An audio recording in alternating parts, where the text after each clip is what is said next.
हमने last system में अलग अलग तरह की लीडरशिप स्टाइल पढ़ी थी। लास्ट क्लास में लीडरशिप कॉन्टिनम मैंने बताया आपको, अथॉरिटी के बेसिस पे लीडरशिप बताई, ब्लैक एंड माउंटेन की ग्रिड बताई, और मैंने आपको उसके बाद बताया था लाइकर्ट मॉडल। और मुझे लगता है आपको ये समझ आ गया, पर इसमें दिक्कत नहीं आई। ठीक है, अब उसके बाद आखिरी जो आता है मॉडल जो हमको पढ़ना होता है, उसे हम बोलते हैं कंटीजेंसी और सिचुएशनल अप्रोच। कंटीजेंसी और सिचुएशनल अप्रोच का बेसिकली मतलब ये होता है कि लीडरशिप वही है जो मुसीबत से निकाल दे। कई बार क्या होता है, एक ऑर्गेनाइजेशन होती है जहां पे मैनेजर होता है। अब मैनेजर हो तो आप बिजनेस को मैनेज कर रहे हो, तो इसमें अनएक्सपेक्टेड इवेंट आते रहेंगे, अनएक्सपेक्टेड इवेंट आते रहेंगे। जब ये अनएक्सपेक्टेड इवेंट आए तो इस मैनेजर को अपनी जो सबसे बेस्ट क्वालिटी दिखानी होगी वो होगी लीडरशिप क्वालिटी, ताकि वो ऑर्गेनाइजेशन को उस मुसीबत से क्या कर सके, निकाल सके। तो इस चीज को लेकर कंटीजेंसी या सिचुएशनल अप्रोच ये कहती है कि every manager must achieve some degree of integration of these varying और complex force, otherwise avoid in his leadership में अराइज। अगर मुश्किल सिचुएशन में एक मैनेजर ऑर्गेनाइजेशन को नहीं निकाल पाया तो उसे अपनी जगह खाली करनी पड़ जाएगी और फिर नए लीडर की तलाश करना पड़ जाएगा। फिर बोलूं कि समझ आ गई बात, ये बोलो कंटीजेंसी सिचुएशनल अप्रोच क्या बोलती है। तुम बिजनेस को मैनेज कर रहे हो, अनएक्सपेक्टेड इवेंट होगा, लीडरशिप स्टाइल शो करनी होगी। अगर तुम लीडरशिप नहीं शो कर पाते हो तो एक वॉइड क्रिएट होगा, तुम्हें जगह खाली करनी पड़ेगी और फिर से एक नई लीडरशिप की मांग उठेगी। जब पॉलिटिकल पार्टियां इलेक्शन में हार जाती हैं तो ये माना जाता है कि लीडरशिप खराब थी इसलिए हार गई, तो फिर बोला जाता है कि चलो लीडर्स को चेंज करो। इससे समय समय पर पार्टीज में बड़े बड़े लीडर्स को हटा दिया जाता है। क्लियर है कि नहीं है, ये बताओ। यस सर, क्लियर है। तो यहाँ पे ना ये जो मॉडल है आप जो पढ़ रहे हो कंटीजेंसी मॉडल, ये जॉर्ज टेरी ने दिया है। किसने दिया है? जॉर्ज टेरी। और इनके हिसाब से ना लीडरशिप में चार चीजें होना बहुत जरूरी है। सबसे पहले लीडर का होना जरूरी है। लीडर क्या, खुद की वैल्यूज होनी चाहिए, उसकी एक सोच होनी चाहिए, एक परसेप्शन होना चाहिए। लीडर का कॉन्फिडेंस ही ग्रुप मेंबर्स का कॉन्फिडेंस बढ़ाता है, ये बात याद रखना। दूसरी चीज, लीडर के साथ जो होना चाहिए वो फॉलोअर्स होने चाहिए। देखो, फॉलोअर्स जब तक नहीं होंगे लीडर अपना एम अचीव नहीं कर पाएगा, तो फॉलोअर्स का होना बहुत जरूरी है। तीसरी बात, ऑर्गेनाइजेशन का होना जरूरी है। जैसी ऑर्गेनाइजेशन होगी वैसी लीडरशिप स्टाइल रखना। और चौथा, एनवायरनमेंट होता है। बहुत सारे एक्सटर्नल फैक्टर्स होते हैं जो एक लीडर को अफेक्ट करते हैं। अच्छा लीडर वही है जो इन चीजों से निपट सके। तो आप याद रखना, सिचुएशनल या कंटीजेंसी अप्रोच कहती है कि चार मेन वेरिएबल है लीडरशिप के: लीडर, फॉलोअर, ऑर्गेनाइजेशन, एनवायरनमेंट। आपको बात समझ आई कि नहीं आई? हाँ या ना? Yes sir. कहीं कोई दिक्कत इसको लेकर मन में? No sir. ठीक है, अब नीचे आइए लीडरशिप इफेक्टिवनेस। ठीक है, नॉर्मली ये माना जाता है जैसे एक बिजनेस एंटरप्राइज है तो उसमें अलग अलग लेवल पे मैनेजर होते हैं, और हर लेवल का मैनेजर क्या होता है, अपने सबऑर्डिनेट के ऊपर लीडरशिप स्किल्स चलाता है। अब ये माना जाता है कि ऑर्गेनाइजेशन जो सर्वाइव और सक्सेस करेगी वो इस बात पे डिपेंड करेगा कि मैनेजर का लीडरशिप स्किल कैसा है, मैनेजर कितना इफेक्टिव है। ठीक है, तो इसमें कम से कम 3 मेजर व्यू रखे गए हैं जो ये डिटरमाइन करता है कि लीडरशिप इफेक्टिव है कि नहीं है। ठीक है, सबसे पहला view, one view is that effectiveness is a function of personal quality और trait of individual who assume the role of leadership. कभी भी याद रखना, लीडरशिप को लेकर पहला व्यू ये है कि लीडरशिप एक इंसान की पर्सनल क्वालिटी होती है। पर्सनल क्वालिटी मतलब कुछ लोग बॉर्न लीडर होते हैं, उनको बस जगह चाहिए होती है, जगह मिल जाती है तो किसी भी चीज को लीड कर सकते हैं। The second view is that leadership effectiveness is a matter of what leader do and how they behave. This is known as behavioral approach. दूसरा व्यू ये कहता है कि कोई पैदाइशी लीडर नहीं होता। जब आप डिसीजंस लेते हो, एक्शंस लेते हो और से लोगों का भला होना शुरू हो जाता है तो वो इफेक्टिव लीडर होता है। ये बिहेवियरल अप्रोच है। अब मुझे बताओ, फर्स्ट व्यू और सेकंड व्यू समझ आया कि नहीं आया? फर्स्ट व्यू और सेकंड व्यू समझ आया कि नहीं आया? हाँ। यस सर, समझ आ गया। फिर से रिपीट करूं क्या? पहला, लीडर्स को लेकर कई व्यू हैं। जैसे पहला व्यू क्या बोलता है कि कुछ लोगों में पर्सनल क्वालिटी होती है लीडरशिप की। दूसरा व्यू क्या बोलता है, लीडर का जो बिहेवियर होता है वो बताता है कि लीडर कैसा है। और तीसरा व्यू ये है बेसिकली कि अगर लीडर 3 चीजों को संभाल ले। ठीक है, थर्ड व्यू है 3 चीज को संभाल ले, खुद को, दूसरा अपने ग्रुप को, और तीसरा जो टास्क दिया गया है इसको संभाल ले, तो एक अच्छा लीडर माना जाएगा। इसी को हम लोग सिचुएशनल या कंटीजेंसी अप्रोच भी कहते हैं। फिर बोलूं कि नहीं समझ आया? क्लियर है सर। हो गया, नीचे आइए। एक मैनेजर में कैसे हम लीडरशिप एबिलिटी जनरेट कर सकते हैं, सिर्फ हेडर्स पढ़ना। सबसे पहले आप ये कर सकते हो कि मैनेजर्स के ट्रेनिंग प्रोग्राम चलाओ जिससे उनके लीडरशिप स्किल डेवलप हो सके। बहुत सारी ऑर्गेनाइजेशन ऐसा करते भी हैं। जो मैनेजर होते हैं अंडर ट्रेनिंग, उनको ना इमीडिएट बोला जाता है कि कोई सिचुएशन हैंडल करो और फीडबैक दो कि तुम संभाल भी पा रहे हो कि नहीं पा रहे हो। दूसरा, ऑर्गेनाइजेशनल एक्सपोजर देना होता है। किसी पर्सन को एक काम में मत रखो, उसको अलग अलग काम सिखाओ ताकि कोई भी मुसीबत आए तो संभाल लो। तीसरा, मैनेजर्स को ज्यादा से ज्यादा ऑटोनॉमी दो और अकाउंटेबल बनाओ। ऐसा मत करो कि ब्लाइंडली आपको फॉलो कर रहे हैं। वो लीडरशिप एबिलिटी तभी यूज कर पाएंगे जब उनके पास फ्रीडम होगा। तो उनको ऑटोनॉमी दो। ऑटोनॉमी मतलब आजादी दो। और इस आजादी की एक कीमत है कि अगर वो कोई गलती करेंगे तो उसका जवाब भी आपको देंगे ही देंगे। और at last, opportunity for interaction. Manager को क्या करना चाहिए, अपने सबऑर्डिनेट से समय समय पर इंटरेक्ट करना चाहिए, वो भी कंटिन्यूअस मैनर में। इससे क्या होता है, बेसिकली अपने वर्कर्स के व्यू पॉइंट को समझेंगे और काम बेहतर हो पाएगा। तो 4 चीजें करो, ट्रेनिंग दो, इंटरनल ऑर्गेनाइजेशन एक्सपोजर अच्छा होना चाहिए, ऑटोनॉमी होनी चाहिए और इंटरेक्शन बढ़ाना चाहिए। पहले बताओ कितना समझ आया? पूरा समझ आ गया सर, क्लियर है। यहाँ पे पूरा लीडरशिप खत्म हो गया। क्या खत्म हो गया? लीडरशिप।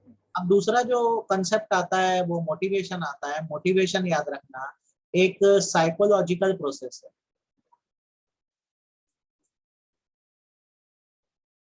नॉर्मली क्या होता है, बीइंग अ ह्यूमन बीइंग, हमारा दिमाग बहुत बड़ा है और हमें लगभग एवरीथिंग वी नो, लगभग हर चीज हमें पता है। लेकिन फिर भी याद रखना, जब कोई बाहर का इंसान हमें कोई चीज याद दिलाता है ना, तो हमें वो ज्यादा अच्छा लगता है, ज्यादा इफेक्ट पड़ता है। जैसे आपको ये बात पता है कि यू शुड बी ऑनेस्ट, ये बात आपके मन में सबकॉन्शियस माइंड में है। लेकिन अगर आपको कोई आके ये बात बोले ना कि आपको ज्यादा से ज्यादा ऑनेस्टी बनाए रखनी है, तो आप ज्यादा ऑनेस्ट हो जाओगे। हमारे दिमाग में दुनिया की हर चीज फीड है, याद रखना, सिर्फ याद दिलाने की जरूरत होती है। वही एक मोटिवेशन होता है। ठीक है, मोटिवेशन का मतलब बेसिकली होता है लोगों को इंस्पायर करना कि वो एक्शन ले। हर बच्चा पढ़ाई में अच्छा है, बस उसको इंस्पायर करने की जरूरत है। उसको ये एहसास दिलाना बहुत जरूरी है कि उसकी क्वालिटी क्या है, तो काम करने लग जाएगा, अच्छा परफॉर्म करने लग जाएगा। बात समझ आई कि नहीं आई, ये बोलो। Yes sir. ये जो वर्ड है मोटिवेशन, यह है वर्ड मोटिव से। मोटिव मतलब होता है अर्ज टू डू समथिंग, कुछ करने की इच्छा रखना जो है मोटिव कहा जाता है। अब होता क्या है, देखो 3 एलिमेंट है, याद रखना। तुम्हारे मन में जो भावना है वो मोटिव है, हमेशा याद रखना। मोटिव को बस चाहिए एक मोटिवेटर। क्या चाहिए? मोटिवेटर। मोटिवेटर। इससे आ जाएगा मोटिवेशन। जैसे अभी मुझे भूख लगी, हंगर, तो मेरा मोटिव है खाना खाना। मुझे दिख गया समोसा, तो ये मेरा मोटिवेटर है। मोटिवेटर हमेशा एक्सटर्नल होता है। क्या होता है? एक्सटर्नल। तो मेरे अंदर का टनल होता है। भूख लगी है, मुझे दिख गए समोसे, तो मेरे अंदर मोटिवेशन आ गया कि गो ईट समोसा। तो अगर मैं जाके समोसा खाऊंगा तो अल्टीमेट इससे होगा ये कि मेरे को सेटिस्फेक्शन मिलेगी। क्या मिलेगी? सेटिस्फैक्शन। सेटिस्फेक्शन। तो सारा खेल वही है कि आप लोगों को इंस्पायर करो एक एक्शन लेने के लिए, जिससे वो लोग भी सेटिस्फाई हो और आप भी सेटिस्फाई हो। तो इसको लेकर स्टीफन रॉबिन्स ने क्या कहा है कि motivation is the willingness to exert high level of effort toward organizational goal condition by effort ability to satisfy some individual need. Motivation एक विलिंगनेस है जिससे आपको एफर्ट डलवाया जाता है ताकि नीड सेटिस्फाई हो सके। बात समझ आई कि नहीं आई? Yes sir. अब समझो, ये एक चार्ट है छोटा सा, इसको ध्यान रखना। कभी भी देखो, मोटिवेशन दुनिया में एक ही चीज से आता है, नीड से, जरूरत से। जब तक इंसान की जरूरत नहीं होगा कभी वो मोटिवेट नहीं होगा, ये बात याद रखना। आज आप खुद सोचो, जैसे मुकेश अंबानी है, उसके पास बहुत सारे पैसे हैं, तो मैं क्या उसको पैसे के नाम से मोटिवेट कर सकता हूँ? No sir. ऑलरेडी इतने पैसे, और क्या मैं मोटिवेट करूँ? लेकिन अगर एकदम कोई पुअर पीपल, बहुत गरीब आदमी है, तो क्या मैं उसको पैसों से मोटिवेट कर सकता हूँ कि नहीं? हाँ या नहीं? Yes sir. तो कर कब सकते हैं। याद रखना, मोटिवेशन कैसे चलता है, जरूरत को पहचानो। जब आप जरूरत को पहचान लो तो अवेयरनेस रखो कि वो जरूरत पूरी हो पाएगी कि नहीं। आपको लग रहा है जरूरत पूरी हो पाएगी तो एक्शन लो, मतलब काम करो। तो काम करोगे तो 3 में से एक चीज होगी, या तो नीड फुलफिल हो जाएगी, या तो फुलफिल नहीं होगी, या तो आपको कुछ और करना पड़ जाएगा। तुम्हें जरूरत है एक प्रोफेशनल डिग्री की सौम्या, तो तुमने क्या किया, उसके लिए सीएमए करने की सोची। तो सीएमए की तुम पढ़ाई कर रहे हो, 3 चीज होगी, या तो तुम पास होगे, या तो फेल होगे, या तो छोड़ के कुछ और करने लग जाओगे। यही जीवन का सच है। हर चीज हमको दुनिया में नहीं मिलती, सेम सिस्टम यही है। आप अपनी जरूरत देखो, जरूरत को पाने की कोशिश करो, मिल गया तो बहुत अच्छा, नहीं मिला तो कुछ और देखो। बात समझ आई कि गई? Yes sir. आ गई। तो पूरा खेल यही है, motivation involve interaction between need and incentive. हम कोई भी मेहनत इसलिए करते हैं ताकि हमारी नीड फुलफिल हो सके। ये जो इंसेंटिव या बेनिफिट है, अगर एम्प्लॉय के हिसाब से बात करोगे तो ये फाइनेंशियल और नॉन फाइनेंशियल दोनों हो सकता है, याद रखना। जैसे मेरा एक एम्प्लॉय है, अगर मुझे आज उसको मोटिवेट करना है तो मैं पैसों से कर सकता हूँ, मतलब फाइनेंशियली भी कर सकता हूँ, और कुछ रिस्की टास्क देके मतलब नॉन फाइनेंशियली भी कर सकता हूँ, उसका स्टेटस बढ़ा के। बात समझ आई? Yes sir. अब ये नीचे इसके कैरेक्टरिस्टिक है, इसको बहुत अच्छे से पढ़िएगा। मोटिवेशन के, मोटिवेशन एक साइकोलॉजिकल कंसेप्ट है। ये ह्यूमन नीड्स पर बेस्ड होता है। जब तक इंसान के अंदर फीलिंग नहीं आएगी, मोटिवेशन नहीं है। दूसरी बात, मोटिवेशन टोटल होता है, पीस मील में, टुकड़े टुकड़े में नहीं होता। इंसान कभी टुकड़े टुकड़े मोटिवेट नहीं होता। हो गया तो एक बार में वंस एंड ऑल हो जाएगा। अब या तो कुछ कर गुजरेगा या कुछ नहीं कर पाएगा। देन मोटिवेशन हमेशा कंटिन्यूअस प्रोसेस है। देखो, man is a wanting animal, ये बात याद रखना। उसकी एक नीड फुलफिल होती है तो दूसरे की तरफ भागता है। जिसके साइकिल है वो बाइक के बारे में सोचता है, जिसका बाइक है वो कार के बारे में सोचता है, जिसके पास कार है वो हेलीकॉप्टर के बारे में सोचने लग जाता है। तो मोटिवेशन कभी नहीं रुकता। Then motivation goal directed behaviour बनाता है। जब इंसान किसी चीज से मोटिवेट हो जाता है तो फिर वो चाहता है कि उसका जो टारगेट है, गोल है, वो अचीव हो जाए। देन मोटिवेशन फाइनेंशियल और नॉन फाइनेंशियल दोनों हो सकता है। आप किसी को मनी के फॉर्म में भी मोटिवेट कर सकते हो, जैसे पे बढ़ा दो, अलाउंस बढ़ा दो, बोनस बढ़ा दो, या कुछ एडिशनल बेनिफिट दो। या नॉन फाइनेंशियल इंसेंटिव भी दे सकते हो, जैसे रिकॉग्निशन देना। रिकॉग्निशन मतलब रिस्पेक्ट देना, प्रेज करना। प्रेज करना समझते हैं? Responsibility, yes sir. पार्टिसिपेशन देना उसे। बात समझ आई कि नहीं है? यस सर, क्लियर है। मोटिवेशन एक कॉम्प्लेक्स प्रोसेस है। कॉम्प्लेक्स प्रोसेस होने का मतलब ये है, कौन कब कैसे मोटिवेट होगा आप नहीं बोल सकते। इसको लेकर कोई यूनिवर्सल थ्योरी नहीं है। कुछ लोग पैसों से मोटिवेट हो जाते हैं, कुछ लोग सम्मान से मोटिवेट होते हैं। तो आप नहीं बोल सकती कि कौन सा इंसान कैसे मोटिवेट होता है। अभी तक मोटिवेशन समझ आया कि नहीं? आ गया सर समझ। आगे ये सेल्फ करेंगे, इंपॉर्टेंस कोई मेरे बताने का नहीं है। आप सीधे नीचे यस थ्योरीज सर। पे आइए। थ्योरीज पे आइए। पहले तो ना सारी थ्योरी के नाम याद करना। सबसे पहली है मैस्लो की नीड हायरार्की थ्योरी। दूसरी है हेल्सबर्ग की टू फैक्टर थ्योरी। ठीक है, याद रखना। टू फैक्टर थ्योरी किसकी है? हेल्सबर्ग की। हेल्सबर्ग की। मैकग्रेगर की है एक्स वाई थ्योरी। कौन सी theory? X Y theory. X Y theory. है ना, इसको एक्स वाई थ्योरी बोलते हैं। फिर एल्फ्रेडर की है ERG theory, existent relatedness and growth theory. Alderfer की थ्योरी याद रखना है, बार बार एग्जाम में आता है। ईआरजी का फुल फॉर्म क्या है? तो एग्जिस्टेंस रिलेटेडनेस, डिस्टेंस रिलेटेड या ग्रोथ। एल्फ्रेडर की है। देन मैक्लीजेंड ने निकाला है अचीवमेंट मोटिवेशन मॉडल।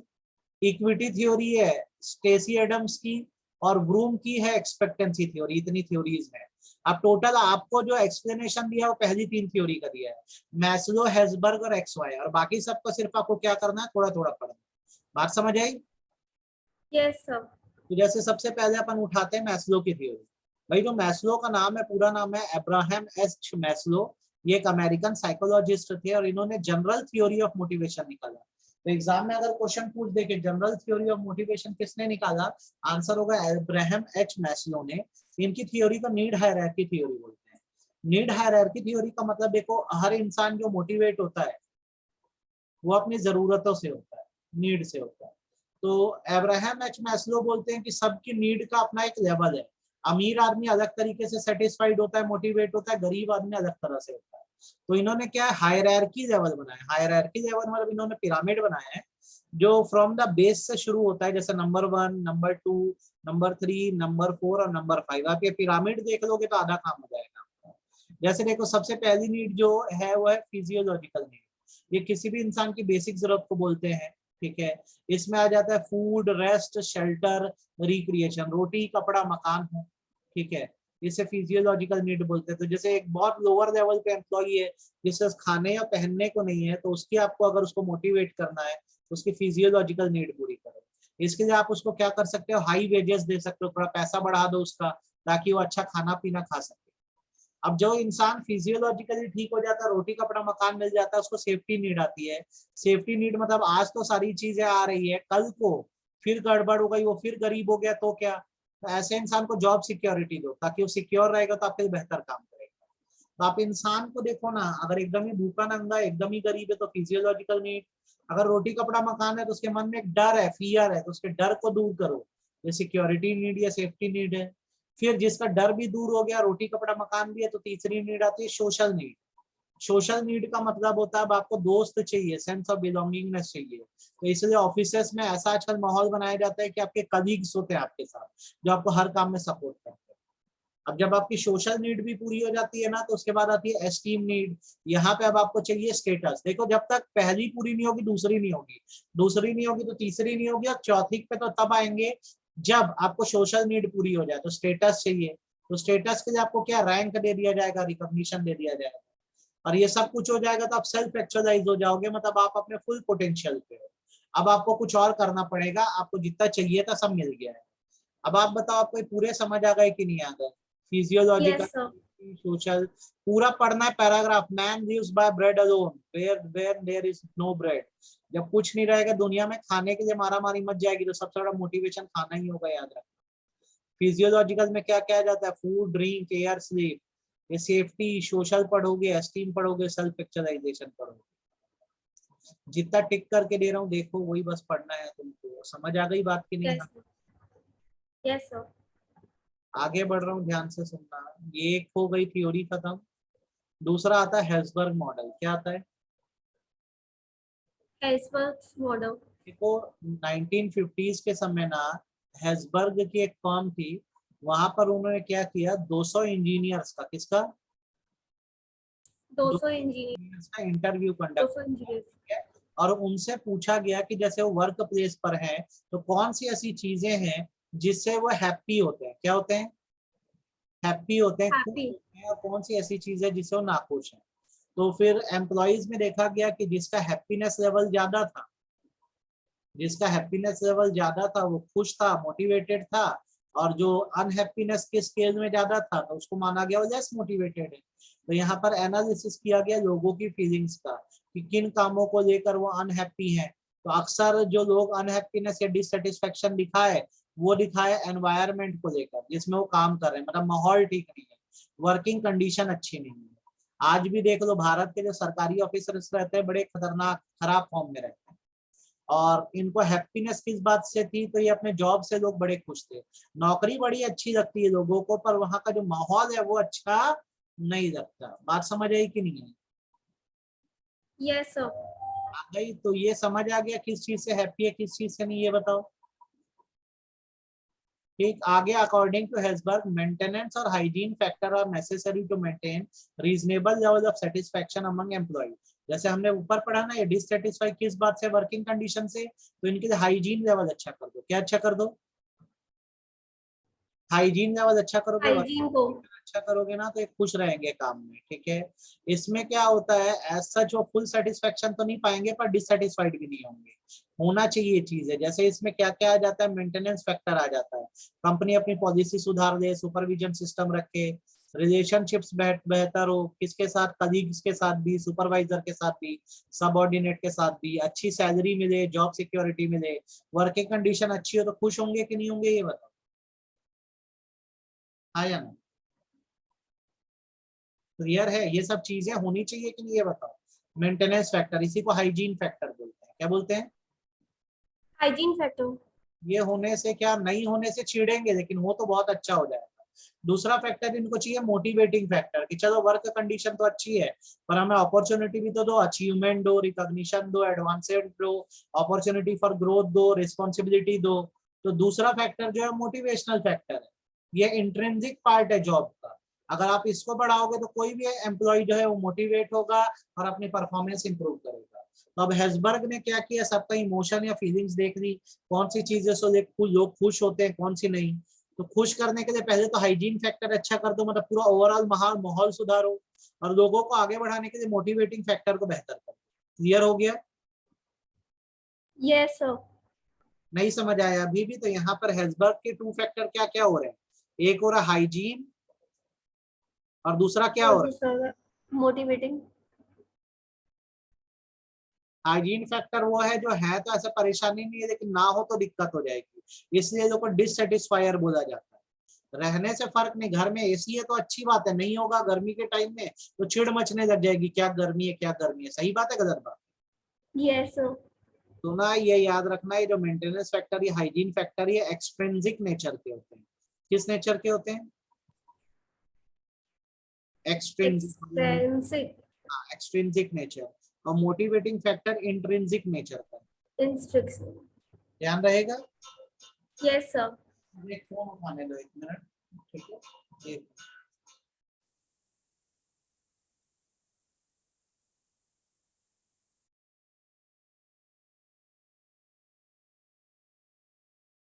ये क्लियर है ना? Yes sir. अब हेज़बर्ग के बाद अपने जो आते हैं, ये इसका चार्ट देख लेना यार, काम आएगा, ये देख लो। बाकी कोई क्रिटिसिज्म पढ़ने की जरूरत नहीं है। अब तुम आओ डगलस मैकग्रेगर पे। किस पर आ जाओ? डगलस मैकग्रेगर थ्योरी है। पहले तो बताओ मेरे को, मैस्लो और हेज़बर्ग समझ आ गई कि नहीं है? यस सर, आ गए। अब ये पूरा कॉन्फिडेंटली आए। यस सर, कॉन्फिडेंटली आया। अब डगलस मैकग्रेगर जो है ना, एक्स वाई थ्योरी निकाले। ठीक है, ये ह्यूमन बिहेवियर पर बेस्ड है। इनका क्या कहना है कि जैसे एम्प्लॉय 2 कैटेगरी के होते हैं, एक आते थ्योरी एक्स में और एक आते थ्योरी वाई में। जो थ्योरी एक्स के एम्प्लॉय होते हैं वो नालायक होते हैं। क्या होते हैं? नालायक। और जो थ्योरी वाई में आते हैं वो कैपेबल होते हैं। तो अब एक बात बताओ, अगर थ्योरी एक्स बोलती है कि मेरे एम्प्लॉय नालायक हैं, तो इनको मोटिवेट करने के लिए क्या करूं? क्या करूं? ये नालायक है तो इनको मोटिवेट करने के लिए क्या करूं? प्यार से मानेंगे कि डरा के मानूं? डरा के मानेंगे। डरा के ही मानेंगे ना यार। तो देखो, थ्योरी एक्स पढ़ देते हैं अपन। Average individual is nature by nature indolent. Indolent मतलब lazy and will avoid work if he can. एक आम आदमी नेचर से आलसी होता है और जितना काम को टालने में से बिल्कुल टालेगा। आम आदमी में एम्बिशन नहीं होता है, उसको रिस्पॉन्सिबिलिटी पसंद नहीं है, वो लीड नहीं करना चाहता। एक आम आदमी बहुत सेल्फिश नेचर का होता है, उसको ऑर्गेनाइजेशन से कोई मतलब नहीं। ठीक है, ये एक्स के लोग बताए ना पूरे नालायक है। ठीक है, ऐसे लोग हैं जो यस चेंज सर। बर्दाश्त नहीं करते, हर बात पे रेजिस्ट करते हैं, चेंज नहीं आने देते। और ये बिल्कुल ब्राइट नहीं है, ये ना किसी भी स्कीम में फंस जाते हैं।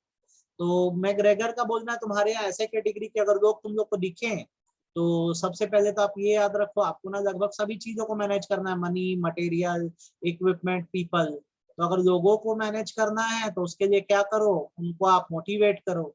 अब अगर प्यार से परसुएड हो जाए बहुत अच्छा, रिवॉर्ड से मान जाए तो बहुत अच्छा, नहीं तो पनिश और कंट्रोल करो। यही कर सकते हैं, पहले प्यार से बात करेंगे, नहीं मानेंगे तो पनिश और कंट्रोल करेंगे। सही बात है गलत बात? Yes sir. थ्योरी एक्स को हम लोग कन्वेंशनल या ट्रेडिशनल अप्रोच भी मानते हैं। नॉर्मली ये माना जाता है मैकग्रेगर के हिसाब से कि थ्योरी एक्स की ऑर्गेनाइजेशन है तो वहाँ पे ऑटोक्रेटिक लीडरशिप स्टाइल सबसे अच्छी स्टाइल है। कौन सी स्टाइल सबसे अच्छी है? ऑटोक्रेटिक। ये कैरेट एंड स्टिक अप्रोच पे चलता है। प्यार से मान गए तो कैरेट दो, रिवॉर्ड दो, नहीं माने तो फिर मारो पीटो, धमकाओ। क्लियर हो गया? यस सर, क्लियर है। अब उसका थ्योरी वाई आता है। थ्योरी वाई क्या होता है?